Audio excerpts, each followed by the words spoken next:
Y hoy a la tarde se dio a conocer a través del INDEC, el Instituto Nacional de Estadísticas y Censo, la inflación del mes de diciembre y dio un 2,8%. Para eso tenemos en comunicación al economista Pablo Das Neves. Muy buenas noches, Pablo. Comentanos un poco, por favor, qué análisis haces de la información que se dio a conocer hoy. Bueno, buenas noches, muchas gracias por la invitación. Sí, era un valor que era esperado, ¿no? Nosotros vemos que hay una aceleración de la inflación desde el mes de mayo, que le cuesta perforar el 2% mensual. Históricamente el mes de diciembre es un mes estacionalmente alto, donde hay una mayor suba de la inflación, con lo cual era esperable que superara el registro de noviembre, que había sido 2,5%.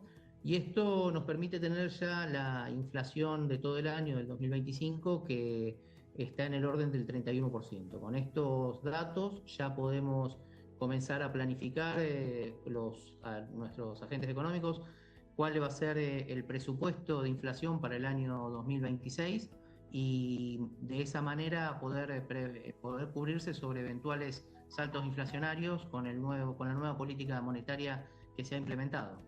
Pablo, me quedo ahí, ¿no? Con la nueva política monetaria que se implementó y te quiero consultar por las bandas de flotación, ¿sí? Sabemos que a partir de enero el dólar, las bandas de flotación, en realidad el dólar, se van a definir según la inflación. ¿A cuánto se va a ir el dólar en el mes de febrero?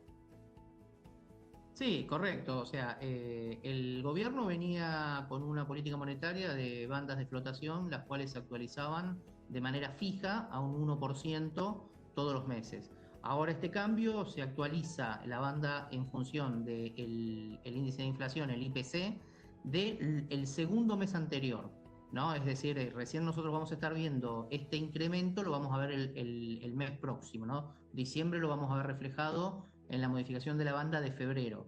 Ahora bien, de esta manera el dólar tiene, si se quiere, un valor un poco más real, ¿no? Porque con el modelo anterior lo que se buscaba era anclar las expectativas, ¿no? En función de que la inflación y el dólar convergeran en un 1% mensual. Eso no se logró, mantener el dólar tan barato le costó al gobierno perder muchas reservas. De alguna manera todo el mercado le estaba pidiendo que modifique su política monetaria para poder acumular más reservas. Fue incluso uno de los requerimientos explícitos que tuvo el Fondo Monetario Internacional cuando le otorgó el último waiver.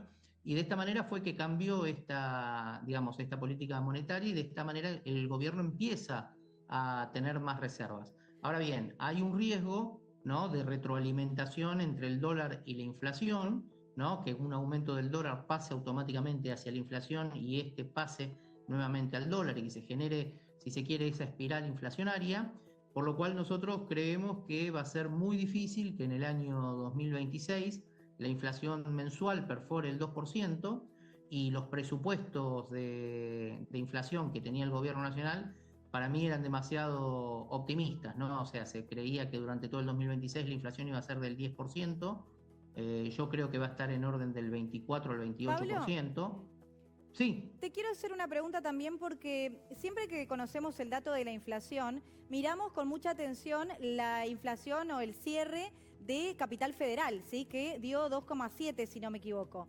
¿Qué significa que la inflación nacional haya dado por encima de este valor que, si no me equivoco, desde que está el gobierno de Javier Milei es la primera vez que pasa esto? No, en realidad son distintas metodologías de cálculo, ¿no? El gobierno de la ciudad lo que tiene es una metodología más moderna de computar la inflación porque trabaja con una canasta de bienes y servicios que está actualizada al censo del 2017-2018 de la encuesta permanente de hogares, que determina cuáles son los consumos, ¿no?, que tiene la gente, entonces se calcula, digamos, de una manera más realista.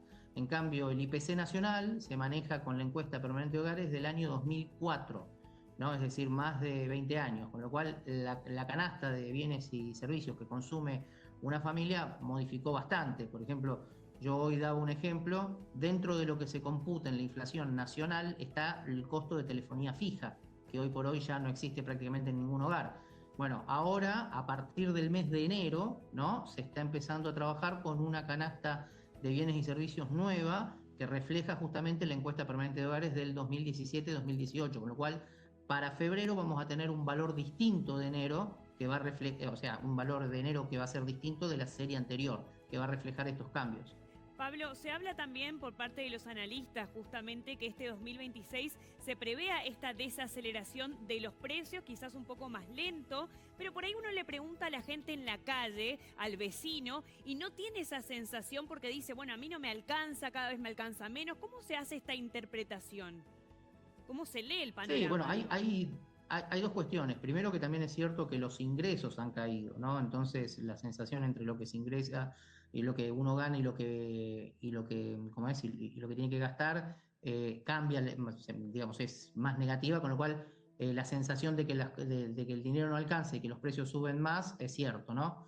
Por otro lado, hay otra cuestión que también es importante, o sea, la inflación se divide en dos. Una cosa es la inflación núcleo, los precios que se mueven por oferta y demanda, y otra cosa son los precios regulados, ¿no? Dentro de la canasta de inflación, por ejemplo, se calcula lo que es el combustible, lo que son los servicios públicos, la luz, el gas, ese tipo de cuestiones, que las tarifas son reguladas, o sea, el gobierno autoriza las tarifas.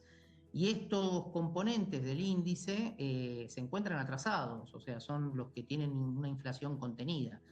Con lo cual es cierto que la gente lo percibe como que realmente no refleja la realidad, entre otras cosas, por esto que te decía, de que la canasta que se utiliza para medir la inflación está desactualizada, tiene más de 20 años digamos, de vigencia, y por otro lado, esta cuestión de que hay alguna cierta inflación, digamos, contenida, que cuando el gobierno decide habilitar los aumentos de esas tarifas, vemos esas subidas tan fuertes en combustibles o en algunos servicios que realmente impactan en el bolsillo. Claro, entiendo. Bien, Pablo, la última y ya te dejamos, te agradecemos por tu tiempo. Según tus estimaciones, tu análisis, ¿no? ¿Cuándo los efectos de la macro, que está más o menos controlada, van a impactar más en la micro? Bueno, esa es la pregunta del millón, ¿no?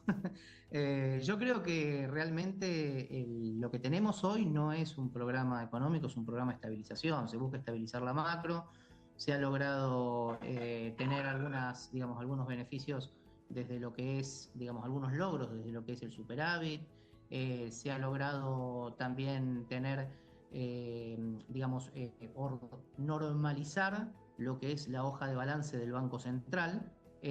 Pero aún falta mucho camino y esto lo vamos a empezar a ver, yo creo, en el momento en el cual el gobierno, en el momento en el cual nosotros comencemos a conocer a la gente que está a cargo de las políticas sectoriales, en el momento en el cual el Ministerio de Economía pueda citar, ¿no?, a la gente que trabaja en las distintas economías regionales, a los madereros de Misiones, a los vinícolas de Mendoza, a los productores de la zona núcleo, del sur de Córdoba y demás. Ahí, en ese momento, cuando haya una política económica sectorial por cada provincia que sea realmente federal, ahí vamos a poder ver que con una economía normalizada podamos ver que estos beneficios empiecen a llegar a la gente.